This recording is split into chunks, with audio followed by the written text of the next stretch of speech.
Hi, my name is Jayla Murphy, and this is my story of my efforts to get legal justice for my son, who was forcefully retracted at daycare in the midst of ignorance surrounding uncircumcised boys.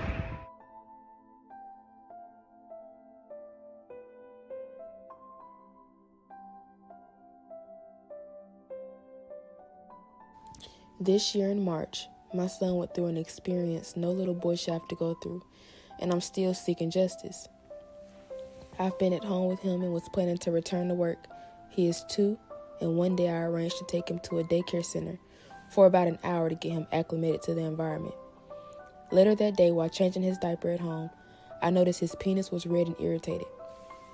It seemed odd, but I ignored it and cleaned him up. The next day, I took him back for an hour and a half. When I was changing his diaper that night, I saw that his foreskin was completely retractable. The head looked bald and raw the way the skin looks when you pull a hangnail too far back. It was really red at the head. He seemed a little dazed and out of it, and he fussed and cried when I tried to clean him up. He didn't want me to touch it at all, and he didn't want to get in the tub. I was shocked. I thought, did they really pull it all the way down? The whole thing was able to retract. I wanted answers.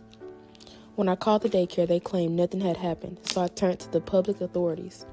The first thing I did was call the police. I thought they'd be able to get some understanding of what had happened before I would. But the officer who took the report seemed confused by my complaint, and even though I explained the problem thoroughly, that was going nowhere. So they sent me an investigator. She was of no help. She didn't even know what time my son had been there. I had to tell her. The video she obtained from the supervisor showed only the worker's face. And because the worker had a straight face, the investigator didn't believe she had done anything wrong. I turned to the Alabama Department of Human Services, which has jurisdiction over these things, and got the same results. Everybody I contacted about this has been slow. Even the doctors who examined my son didn't understand. Shortly after the incident, I took him in. My son's usual doctor wasn't available, and another doctor was filling in. She didn't know anything about intact penises. She said, "Good thing boys are resilient and he won't remember it." I asked her if her kids were circumcised, and she said it wasn't relevant. I said, "But it is because you don't understand." I made a follow-up appointment to see his regular doctor. She had examined him before and would know what his penis looked like beforehand. But she disappointed me as well. She said these things sometimes happen naturally. But I had done my research. I knew it wasn't supposed to happen until he's about 10 years old. And I told her that. She said I was wrong. When I asked her if she could write a note saying he had been retracted forcefully, she said she didn't want to get legally involved. My son's doctor is the only person besides me who knows what his penis looked like before this happened. She did include in the notes that there were adhesions on his penis now, but still, it's hard to get an attorney without direct evidence. I found an attorney I wanted to use, but he said he would be a conflict of interest because he knew the owners of the daycare center.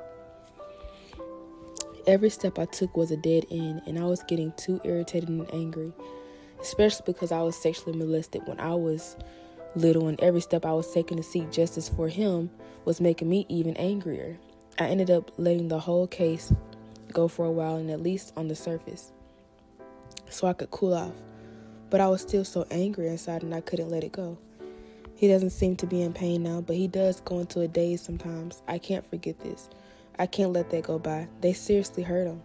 Forcing his foreskin down, how much pain was he in, and how loud was his cry? This is the pain I wanted to protect him from when I decided to not have him circumcised as a baby. I looked it up online and found information with Intact America and other sites. If you teach a kid how to properly clean, you shouldn't have problems. I knew it wouldn't be that hard, but these people, they see an extra layer of skin and say it's so much work. It's really not. After his birth, the hospital staff kept trying to get me to okay his circumcision. What is our fascination with being circumcised? I feel like we should leave infants' genitals alone until they're old enough to decide whether or not to alter their body. The extra layer of skin does serve a purpose. If I can't turn to the justice system, they're leaving me no choice but to handle it myself. Recently, I started looking again for someone in the justice system to help me figure out how to move forward and what avenues I can't and can go down. But they're going to still feel me because when I'm getting off of work, I'm going to be walking up and down the street with the sign to bring awareness to the situation. Somebody's got to hear this story. I'm not going to give up. I'm really not.